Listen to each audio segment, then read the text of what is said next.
Hi there, I'm Jordan Toft, and today we're going to cook on the beautiful next generation Fisher Paykel range, all of which is included in the amazing project which is Quebec, only meters away from one of my restaurants, Bert's, in the wonderful Newport. We're going to start with beautiful grilled octopus, a little pepperoncino and some marjoram, and then roll into some pot roasted pippies, a little pancetta and some kankala, and then the main course, a roasted Wagyu ribeye with soft garlic, and then go straight into dessert. Spit roasted pineapple made into a crostata, a little bit of whiskey caramel, and some vanilla ice cream. So we're going to kick off the meal with some grilled octopus out on the terrace. So first of all, we're going to marinate it for a couple of days. 48 hours is best, with some olive oil. We've got some thyme in there, some garlic cloves, and then I'm just going to hit it with a little bit of lemon juice as well. Fresh lemon juice, it just helps break it down a little bit over those days. Don't forget some salt and fresh pepper. Mix that around. And this is all going to end up on the grill, but first a little bit of a marinade or a marination for a few days in the fridge. It's going to hold that beautifully because it's variable temperature and it's going to hold there at about 2 degrees. So it'll hold beautifully until we're ready to use it next. Well, the idea of this nice little pepperoncino, kind of southern Italian twist, and to do that we've got these long red chilies, not too hot, and we're just going to de-seed them. So breaking up the cell of firstly the garlic, and we'll get that started. And there's a real difference in bruising compared to just chopping. So a little bit of salt, and that salt helps with the abrasive nature of the mortar and pestle, and it creates a nice paste just to get started with. Start adding your red chili. Now, just a little bit at a time and crush it down. So once we've pounded it down, we're just going to add a little bit of vinegar. That adds just a little piquancy, and top it off with a little bit of olive oil, just to round it off. A pinch of salt and a few twists of pepper. Mix that around, and then we've got a beautiful pepperoncino that's going to go great with the octopus picked up straight off the grill. So one little trick before the octopus goes on the grill is just to create a little pouch and pre-cook it ever so slightly, and that'll just give you a beautiful tender octopus before it goes on the grill. So as your guests arrive, what better way to have a little snack on the rooftop while looking over Pittwater. The grill's given it a great kind of exterior, nice and crispy, and really simple plating. We've already made the pepperoncino, spread it out over the plate, and then we just have to simply arrange the octopus. We've got just a little bit of marjoram here, and so we'll just add a nice little herbaceous note over the top. Don't forget a little final of olive oil, squeeze a lemon, tiny little salt, and there we have the first snack. So we started off with the octopus, and next we're going to go into a beautiful pot roasted pippies. Beautiful big pippies from South Australia. Now we're going to have a little bit of pancetta and some olive oil, but we're also going to pair it with this amazing karkala, nice little seaside vegetable, and also warrigal greens, a little native from the East Coast. And the pippies, they really don't take too long, but it's all about that building of the flavour. We're going to use the induction on this one. The induction is super responsive. So we've got everything ready for the pippies, and we're just going to start off with a little pancetta. The pancetta, I'm just going to cut into, what we call lardons, but nice little squares. Just add that beautiful little smoky kind of flavour to it. Add a little bit of olive oil just to get things started.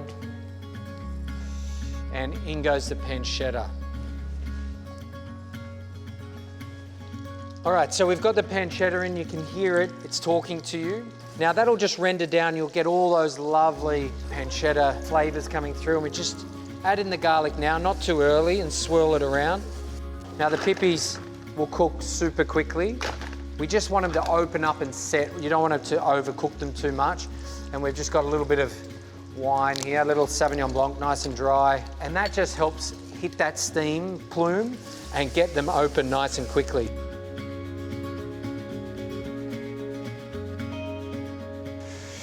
So these beautiful big pippies have all opened up and you can see how plump they are. So they're pretty much cooked. But we're just going to add a little bit of this carcala. Carcala, beach banana, it grows all on the East Coast.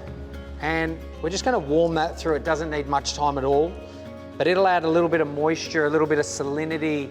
It'll just it'll sit really nicely with the pippies, you know, succulent pippies, that little bit of white wine, that pancetta. And then you've got this nice little bit of texture and crunch. And we'll just put that through. But we don't want to overcook it. Just warm it through a little bit. A little bit of lemon across the top. And we'll put that lid back on and literally turn it up, back up to full speed, and just give it another minute, just for those things to wilt down ever so slowly. We'll turn that temperature down as easy as that. And there it is. Even I'm fogging up. The pippies have opened up and given us their beautiful liquor. It's mixed with the white wine, the pancetta, and then those succulents are in there too. And literally, it's as simple as serving them up. And you can see they've opened up beautifully, but they're still succulent. We've got the beautiful pancetta, the succulents as well. I'm just gonna put another flourish just for that little bit of color and also just to add a little contrast there. So that's it. It's as simple as that. A nice big bowl of pippies. Get everyone around the table. Easy, get everyone to dig in, and then just add a little bit of bread to mop up all of that beautiful juice that's down on the bottom. Easy as. This menu is designed all about entertaining and keeping things super simple. Next up, we've got the roasted Wagyu ribeye, which I've got in the column refrigerator here. So a nice large cut of beef that we're going to cook here on the stove and then in the oven. Super simple. What I actually really love though is with this column refrigeration, I can set variable zones. So that beef has been sitting there at 2 degrees while the salad down here is at 6. Super crispy, just like we have in the restaurant. It's quite a large piece of beef, about 1 kilo, 1.1. And as you can see, I've seasoned it before while it's in the fridge. And what that does is it just helps set the outside and just season it a little bit. It's a really thick piece of beef, but I'm gonna show you exactly how to caramelize the outside using the gas, that really responsive heat. And then we're gonna pop it into a nice preheated oven. And I'll show you a few little chef tricks along the way too, just to really encourage that brown crustiness on the outside to give you a beautiful steak in the end. So we'll get started on the gas. Got the nice big hob here. So we'll turn that up nice and high. And I've got a really heavy base skillet here and it can go straight into the oven. All right, so as you can see, that little bit of smoke coming up means it's nice and hot.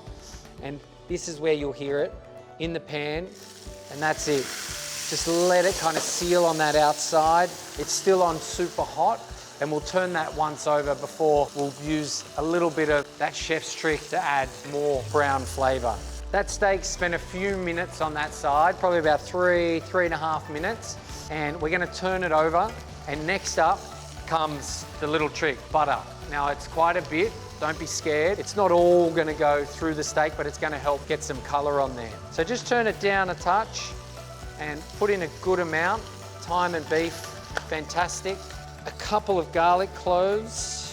The garlic starts to permeate through the bay, thyme, all the while getting a little butter base. So we've preheated the oven to 220, and the steak's gonna take around 18 to 22 minutes, just depending on how you like it.